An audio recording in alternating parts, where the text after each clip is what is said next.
আজকে বানাচ্ছি এগ কারি। আমি প্রথম থেকে দুটো ডিম সেদ্ধ করে রেখেছিলাম, সেদ্ধ করে ছাড়িয়ে রেখেছিলাম।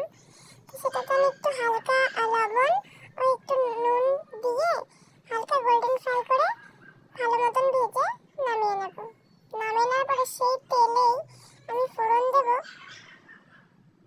জিরে আর যে গরম মশলা হয়, শুকনো লঙ্কা মানে গোটা গরম মশলা, তার সাথে একটু আদা কুচি আর একটু রসুন কুচি দেওয়ার পর হালকা ফ্রাই হওয়ার পর পেঁয়াজ দিয়ে দেবো। আমি মিডিয়াম দুটো পেঁয়াজ নিয়েছি।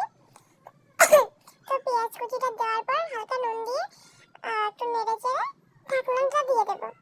ঢাকনা দিয়ে দেওয়ার পর মোটামুটি হালকা গোল্ডেন কালার আসার পর আমি একটু মশলা করে নিচ্ছি।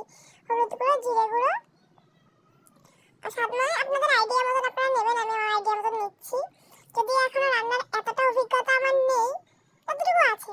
তারপর হালকা পেঁয়াজটা ভাজা হয়ে যাওয়ার পর দুটো টমেটো নিয়েছিলাম ছোটো ছোটো, আর ওই যে পেস্টটা করেছিলাম জিরে গুঁড়ো, হলুদ গুঁড়ো আর লঙ্কা গুঁড়ো একটু লবণ দিয়ে সেটাই দিয়ে দিচ্ছি। দিয়ে এখন ঢাকনা দিয়ে দেবো।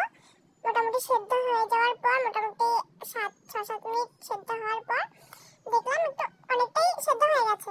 এখন আরেকটু ঢাকনা দিয়ে মোটামুটি হয়ে গেছে। এখন একটু তেল দিয়ে একটু ভাজাভাজি করে তারপর সামান্য একটু জল দিয়ে দেবো। জল দেওয়ার পর আবার একটু সেদ্ধ হয়ে যাবে, মানে মশলাগুলো আবার একটু ঠিকঠাক হয়ে যাবে। তারপর জল দিয়ে ডিম দিয়ে একটু ফুটে আসার পর একটু